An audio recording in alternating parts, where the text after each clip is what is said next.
Hello and welcome to Fantaseptember, where I am getting entangled, I don't know if you saw the hat, with some of the fantasy books that I've been wanting to read for a hot minute, probably since the beginning of the year, or just, in general. So they're going to be about 6 books that are in the fantasy genre, and I'm just indulging this month in all the fantasy, except probably 2 books. One is a historical, the other's just a YA fiction. So let me get started. The first book I have for you is the Psy-Changelings series, which follows the Psy, who are more evolved and more highly adapted human beings, who have been taught since birth to suppress their emotions. So they're basically just emotionless, very robotic. And then the changelings, who are like shifters, who are actually very close-knit in their shifter packs and extremely emotive and expressive.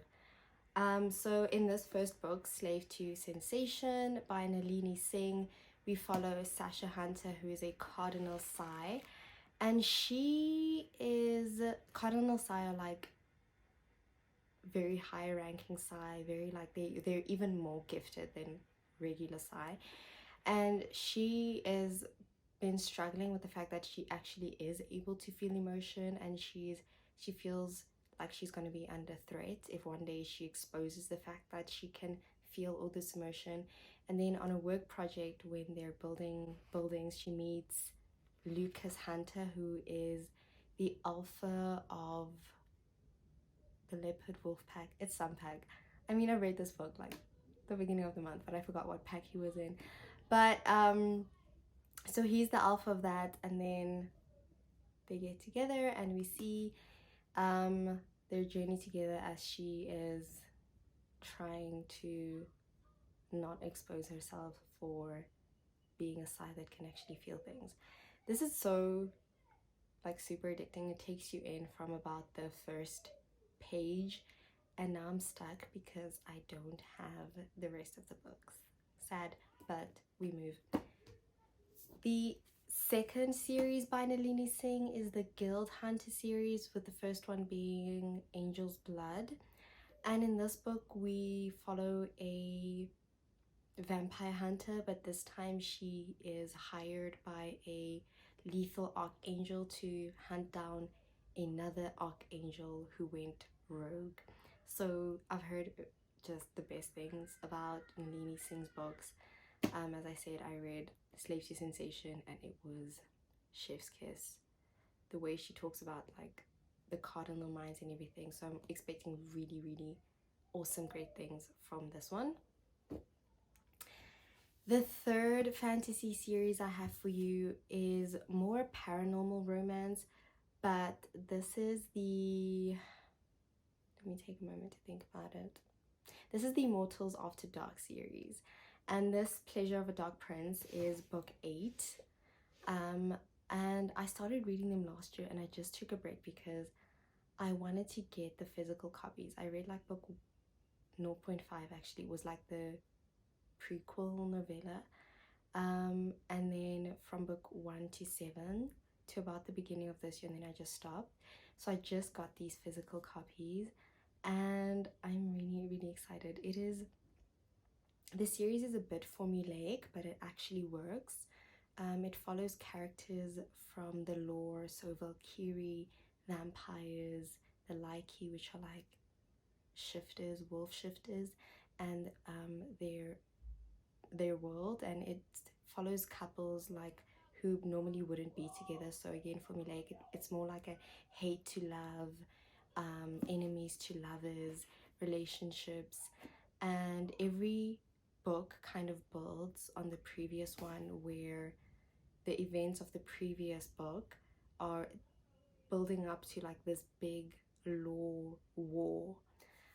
So I'm very excited to read this one. This couple was Lucia, who was a huntress, and she's been gifted these huntress powers. I think she's an archer. Yes. And one of the Lyki brothers and their journey together. They were introduced in about the first book, and then they kind of disappeared, so I really can't wait to find out what has been going on with them since they went away. By the way, this Kresley Cole series is just, when I say I read 1 to 7, it was like one after the other. I'm still missing Demon from the Dark though, so if anyone knows where I can get that, that would be, thank you, give me my life.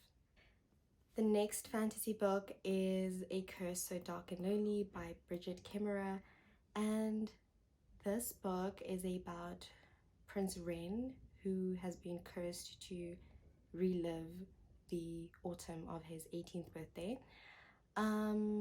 So he thinks that eventually he'll find a girl to fall for him. Where's my mind? To break the curse. But then he gradually begins turning into a beast. So if you can figure it out, it is a retelling. It feels a bit like Akatarish, because also the girl in the story, her name is Harper, she is like in our world, and then one day she's trying to save a stranger and then is pulled into Ren's magical world. And again, she, you know, she thinks, okay, she finds out about the whole break the curse, save the kingdom thing, which feels like, you know, a la Akatar. So yeah, but honestly, this book has, it's a hype bay. I heard that A Heart So Fierce and Broken kind of felt like a letdown for people, but we'll see when I do get there. Okay, I am going to break the fantasy train for a little while, and introduce this, We Were Liars. It is by Lockhart. It is my thriller Thursday pick for this month. So if you follow me on IG, I pick one thriller per month, and I read one thriller per month. And this is a YA thriller. The previous 2 months I've read like more adult mystery thrillers, and this is about 4 friends where they're privileged, they're beautiful, and then there are all these secrets, lies upon lies, secrets upon secrets, and the truth. That is basically not verbatim, but the blurb, that's what they give you.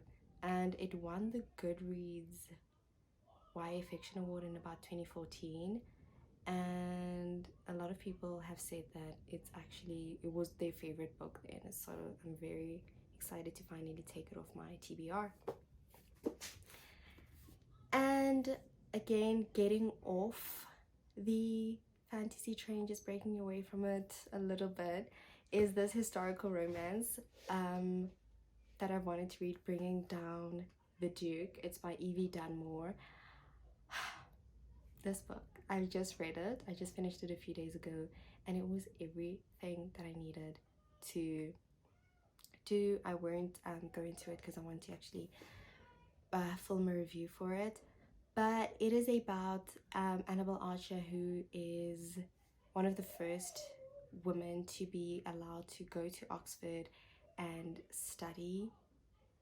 But in order for her to get her stipend, like a scholarship, she has to be part of the women's suffragette movement, and they have to enlist powerful men in parliament, in the peerage, to support their movement. And then that's when she meets the Duke of Montgomery, who is this foreboding, cold duke, but he's also one of the most like powerful dukes in England.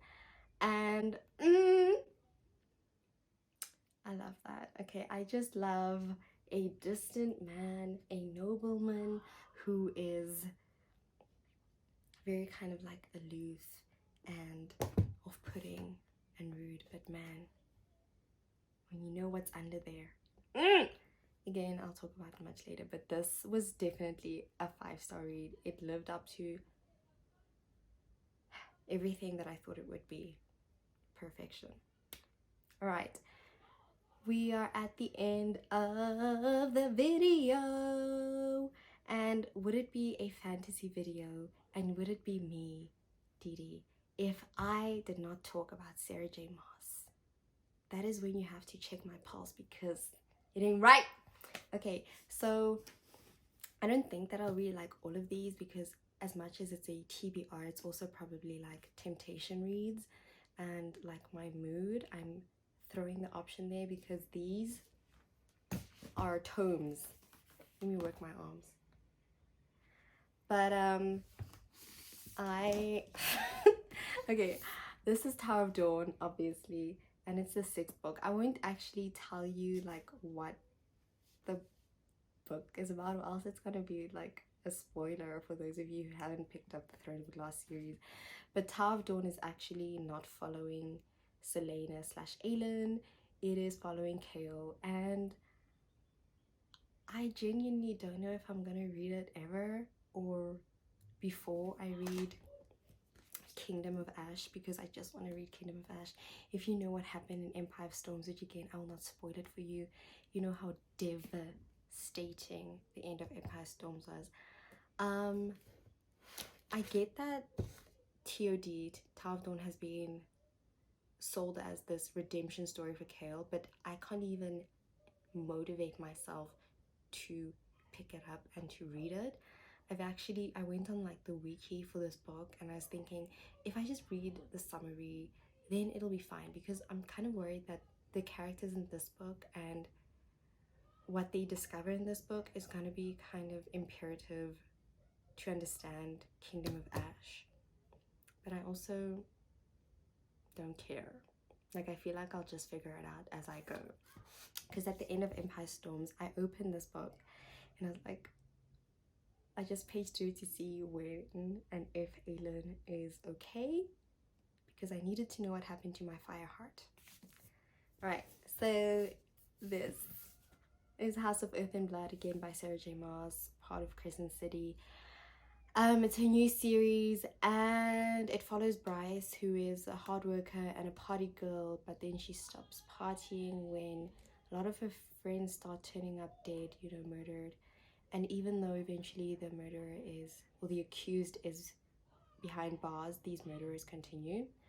And Hunt, who is tasked with helping her find the murderer in exchange for his freedom from being an assassin. So that feels very much like what Selena did in TOG. But we'll see how it goes. This is her first new adult book, so I have to make decisions about how much I can read. And yeah, because I know that with Maas it's gonna suck me in, and I still got, like, you know, life things to do. But oh well. Anyway, I hope you have enjoyed it, and come join me on my Instagram. I'll put my socials in the description below for this Fantaseptember, and entangle yourself in some great fantasy reads. If you have any recommendations you want to share with me, or if you yourself are going to be picking up any of these books or have, let me know how it was for you. And as always, thank you so much for watching. Pick up a read and Biblio on.